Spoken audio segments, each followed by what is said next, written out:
Okay.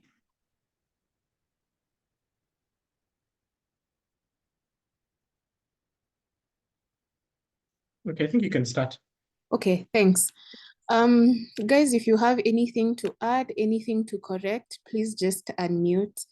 I think discussions are better when everyone is participating and it's not boring like a lecture. Keeping in mind we're all students, so I don't think there's any of us who knows everything.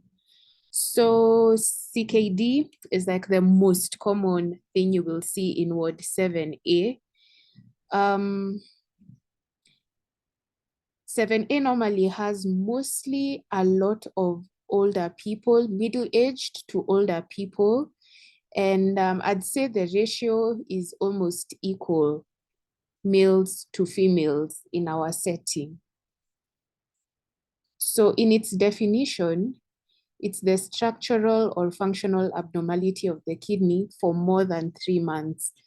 The 3 months here is very important because if the abnormality has been existing for less than 3 months, it is acute.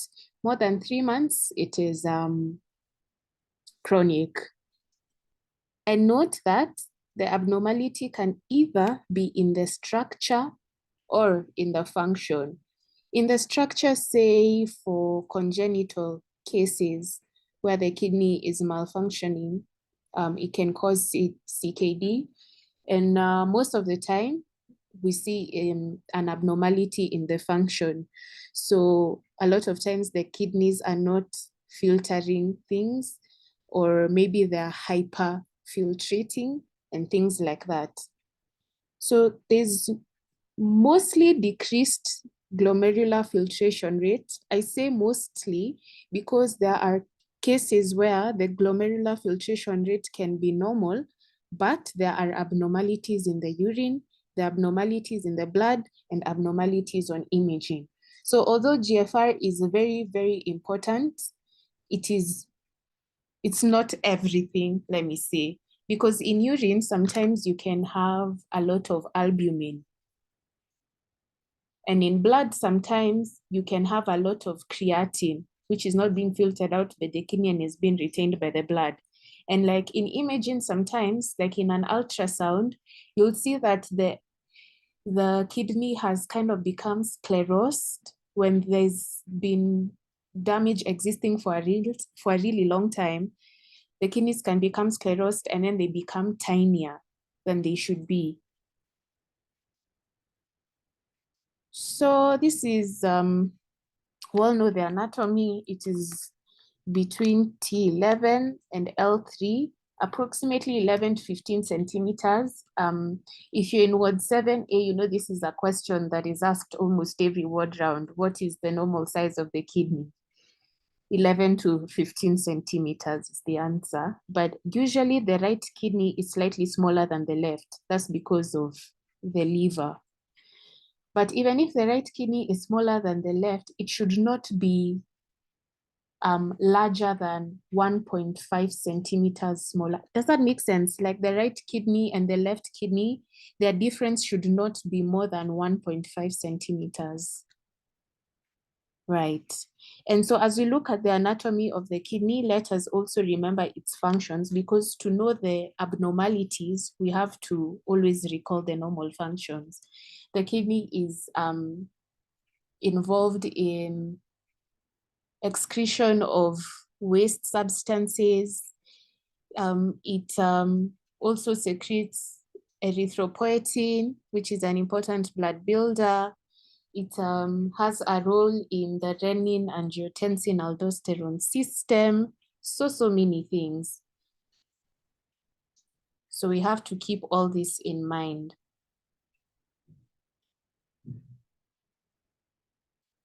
Now, there are risk factors that can predispose someone to getting CKD.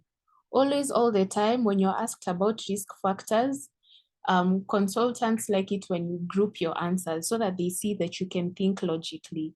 So when you're asked about risk factors, it's best to separate them into modifiable risk factors and unmodifiable risk factors. Modifiable are those that you can change, like obesity, tobacco smoking, drug exposure, and then unmodifiable are those that are harder to change, like diabetes hypertension, people over 60 years, people with a previous history of cardiovascular disease or pre-existing cardiovascular disease, positive family history of CKD, and if you're clocking someone of the younger age, if they've had low birth weight. So also remember, when you're presenting your history, it's important to list the risk factors. After you have shared what the patient came to hospital presenting with, in your important positives and negatives, what they want to hear are the risk factors. So the positives and negatives, don't go saying things like things that have no relation at all with the kidney, like I don't know, let's see, what doesn't have a correlation with the kidney? I don't know, but it's important to list the things that are risk factors. So you'll say the patient is not a tobacco smoker, the patient is not hypertensive, the patient has no previous family history, patient has no history of cardiovascular disease, the important things that are the risk factors. Hope that makes sense. So in its etiology, chronic kidney disease can be caused by diabetes, diabetic nephropathy. How this happens is that in diabetic patients, there is hyperfiltration of substances in the kidney. And with hyperfiltration, the vasculature becomes more permeable. So the larger sized particles like proteins are able to pass through the kidney and are excreted in urine. In the second etiology, glomerulonephritis, from the word itis, you know that is an inflammatory process. Hypertensive nephropathy, hypertension can also cause chronic kidney disease. In fact, in Ward 7A, the two most common causes of CKD are diabetes and hypertension. Most of the patients you'll be clocking will have either or both. And it's important to bring this out earlier on in your history. So and so is a 56-year-old female from, say, Kasarani, non-hypertensive patient for this many years, or non-diabetic patient for this many years. And that also is an important, because that is also an important cause of CKD. Other common causes of CKD are polycystic kidney disease. So let me mention something on polycystic kidney disease. From the name, you know it's having multiple cysts in your kidney, right? So normally the kidneys are not palpable. You cannot feel the kidneys on your hand when you're doing an abdominal exam. But when a patient has polycystic kidney disease, which is mostly familial, and you can try and investigate that more from your history and maybe draw a pedigree, you will be able to palpate the kidneys with your hands when a patient has polycystic kidney disease most of the time. Another important etiology of CKD is congenital renal disease. HIV can also be associated with CKD, and if a patient had a transplant that failed. Okay, moving on. So all these causes of CKD, this is how they result in decreased glomerular filtration rate. When there's decreased number of nephrons, you know nephrons are the basic functional unit in a kidney. There's adaptive hyperfiltration, kind of like a negative feedback mechanism. And with that, this activates the RAS system, which causes hypertension, you know that. So you can already imagine if a patient had hypertension before, and now all this is happening. It's kind of like a worsening cycle, because the more RAS is activated, the worse the hypertension gets. So this is also why when you're clocking, it's important to ask if the patient has been compliant with their medication. When there's adaptive hyperfiltration, there's also increased glomerular permeability. And with that, proteins and macromolecules are filtered out. So you have proteinuria and dyslipidemia. There's nephrotoxic inflammation, fibrosis, and ultimately all this results in a decreased glomerular filtration rate, decreased urine output, and systemic complications. So from the pathogenesis here, you can already kind of tell some of the symptoms and signs that a patient will be presenting with. Oliguria, anuria, so symptoms of decreased urine output. A patient may have edema. Why edema? Because they are passing a lot of protein in their urine. So there is decreased protein in the blood, which means there's decreased oncotic pressure. So the hydrostatic pressure pushes fluids out of the capillaries and into the tissues where they accumulate, causing the edema. A patient may have dyslipidemia. You know the signs of dyslipidemia. Someone can have a hunchback neck, truncal obesity, and things like that. For the systemic complications, we'll see what can happen just a bit later on in the next slides. Right, so let me mention a lot of times why CKD does not improve, why the prognosis is a bit poor. We can't say you had CKD and then you did dialysis 3 times and now you've been cured of the CKD. This is because when the nephrons are being lost, it's because when the nephrons are being lost, at some point further along the cycle, there is sclerosis of everything. It is not a regenerative process, is what I'm trying to see. So that is why the prognosis is somehow poor.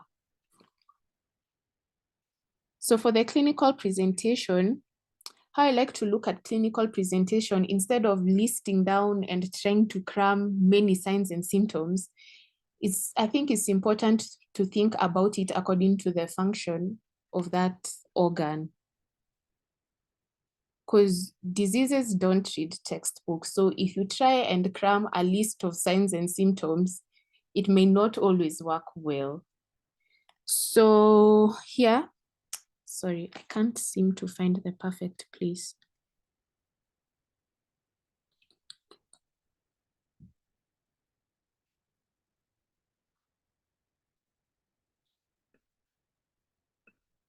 Okay, that's good. So functions of the kidney, sodium and water balance. When there's an abnormality in that, there's hypertension causing heart failure. Is it possible to zoom in? Like, so the words are really small. Let's see.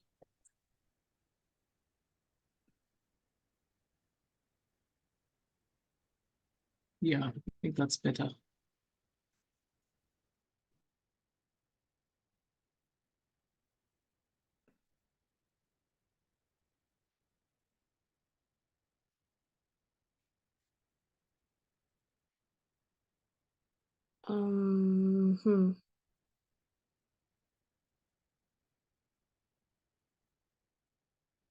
Okay.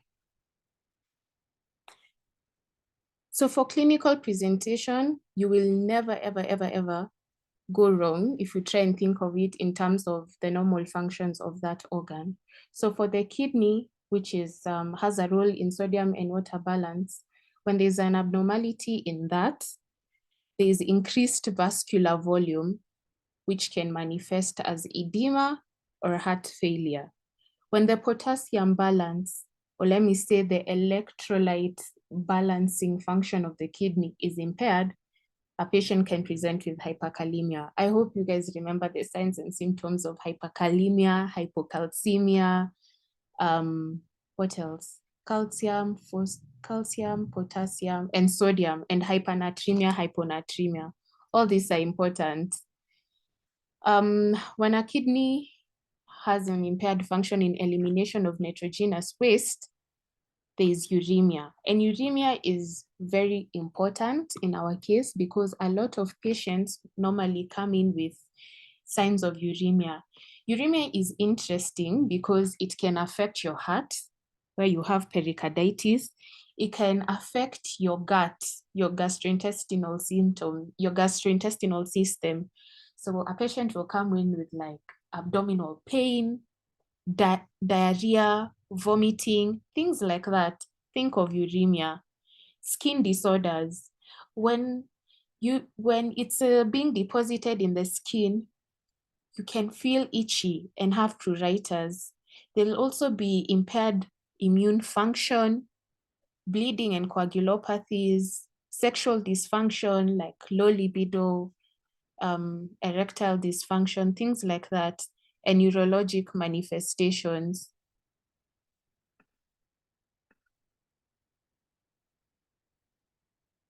Right, hyperkalemia, think of the heart muscles, arrhythmias, and muscle weakness. Very true. The kidney also has a function in erythropoietin production.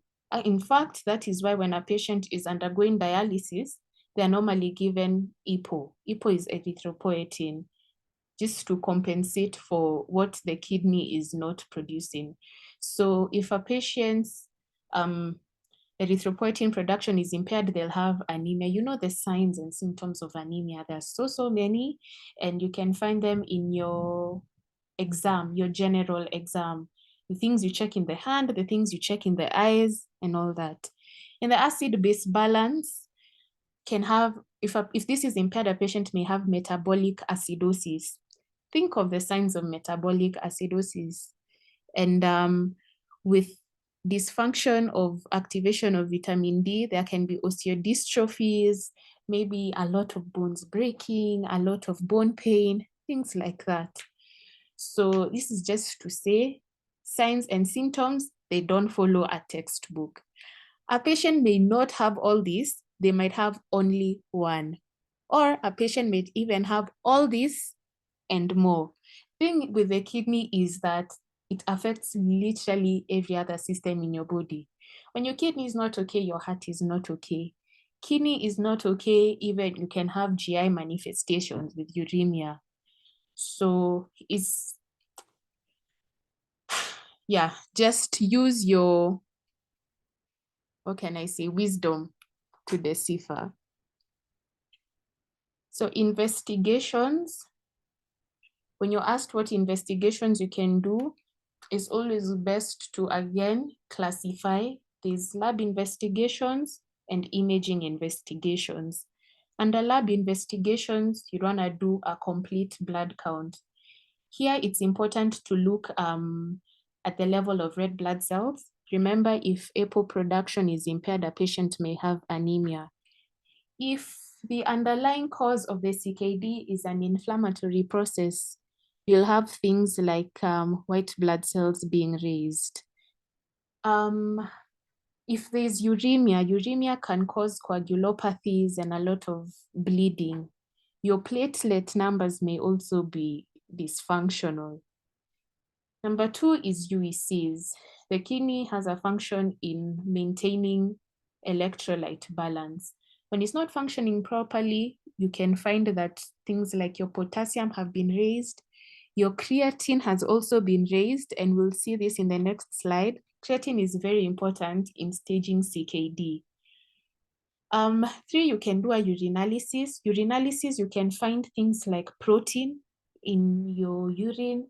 You can find like nitrates and white blood cells if, say, there's an infection in the urine, because a lower urinary tract infection can also predispose somebody to getting CKD. Can also do urine microscopy if you deem it necessary. Blood gas analysis, if a patient is really displaying the signs and symptoms of metabolic acidosis. Serum albumin, most of the time you'll find that it is low. Remember, because these proteins and macromolecules are being filtered through the urine.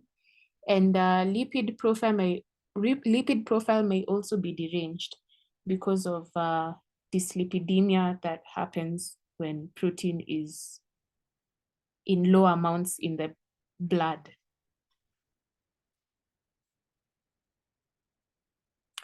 For imaging investigations, let me say that these are listed in order of importance. So don't ask for an MRI when you haven't even seen an ultrasound. In an ultrasound, you may see small kidneys. Remember CKD, kidneys sclerose, fibrose, they become tinier.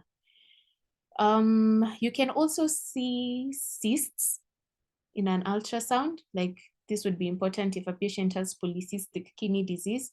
You may also see a mass. However, masses are better imaged with a CT scan, which now brings us to the second investigation, CT scan with IV contrast. But if a patient cannot tolerate the IV contrast, say there's a problem with their vein, say they have like renal vein thrombosis or something like that, then you ask for an MRI in patients who cannot tolerate IV contrast. Hope that makes sense. So in this, before we get to the staging,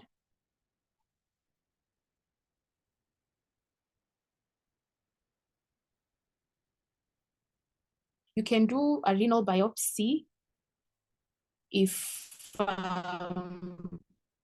a patient has nephrotic syndrome. Hold on. Yeah, nephrotic syndrome, there's a lot of protein in urine. If a patient has unexplained kidney failure, but on ultrasound, the kidneys are of normal size. Number 3 is if there's failure to recover from acute renal failure. Number 3 is if there's asymptomatic proteinuria or hematuria. And number 5 is if there's a systemic disease with renal involvement. These are the times when it would be important to ask for a renal biopsy.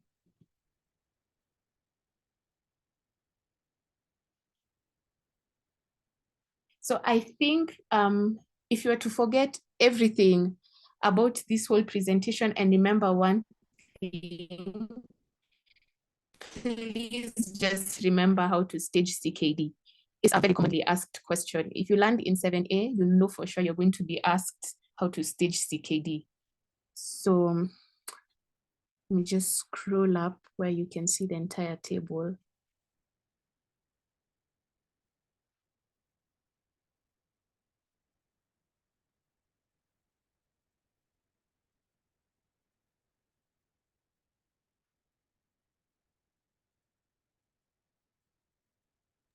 I think you can zoom out because it looks appearing bigger.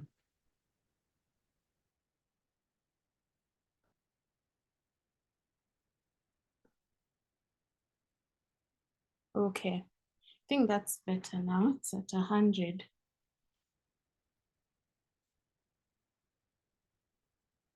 Okay, so stage 1 is the column on the left shows the glomerular filtration rates. Stage 1, if a patient has a glomerular filtration rate higher than 90 milliliters per minute per 1.73 meters squared. That is stage 1. Stage 2 is divided into 2. There's 3A, which is 45 to 59, and 3B, which is 30 to 54. And then there's stage 4 and stage 5. A lot of times when a patient has stage 5, sorry guys, my internet connection is a bit unstable because of the rain. So I think the presentation disappeared. A lot of times if a patient has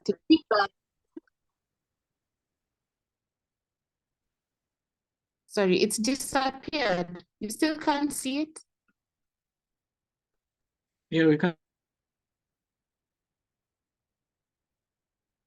You can. Okay.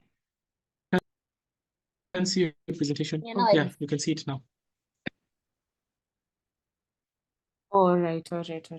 So sorry, because of the rains, my internet connection is a bit unstable. But let me hurry up, finish in like the next 10 minutes. So a lot of times when a patient has stage 5, where their filtration rate below 15, they're said to have end-stage renal disease. And if you check on the files, it's normally written something like ESRD. Yeah, that means they're all the way down here. A lesser common to classify CKD is according to the albuminuria level. A1, a patient has less than 3 milligrams. Remember, even albumin isn't supposed to be in urine at all. So if a patient has less than 3, stage 1. Less than, between 3 and 30, that's at level 2, and more than 30, that's at 3. But most of the times, the let me say the parameter that is used to classify CKD is this, the glomerular filtration rate. So just try as much as possible to cram these numbers. I've seen my presentation has disappeared once again.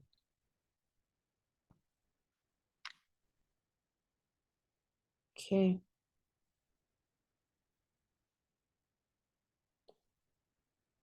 So for management,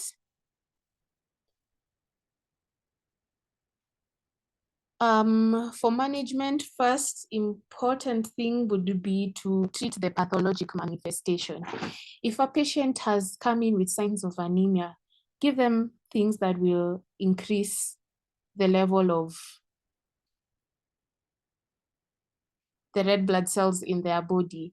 You should only consider dialysis, or let's say renal replacement therapy. I don't know if I have those slides here. Let me check.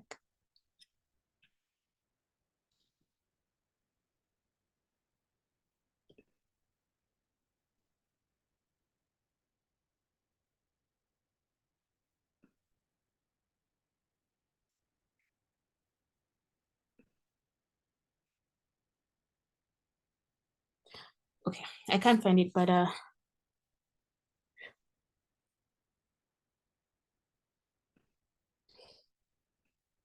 remember the mnemonic we had for remembering what situations you should consider renal replacement theory was A, E, O, U, where A was metabolic acidosis. If a patient has metabolic acidosis, consider replacement. E is for electrolyte imbalance, most times hyperkalemia. I is for intractable GI symptoms, the excess diarrhea, excess vomiting, things of that nature.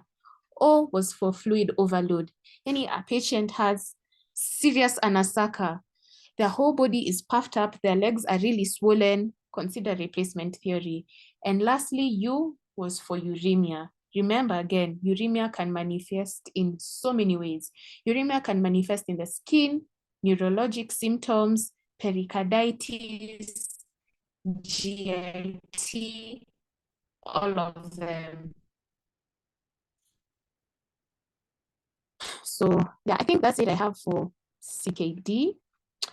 I would say another important thing to be noting in your history, I was in Ward 7A, so these things. Another important thing to be noting in your history when you're presenting a patient with CKD is how long they have had dialysis, if they even have dialysis. How long have they had their dialysis? Have they ever missed any session? And if they have missed a session, why did they miss? Was it because of financial constraints, whatever reason why they missed it? And if they have not missed, you should always include when their last dialysis was, yeah? And what sort of catheter they have. So there are temporary catheters and permanent catheters. Make sure to go through the types of catheter access. Is it a jugular vein catheter access? Is it, some patients can have femoral? Find out and always mention that when you're presenting your history.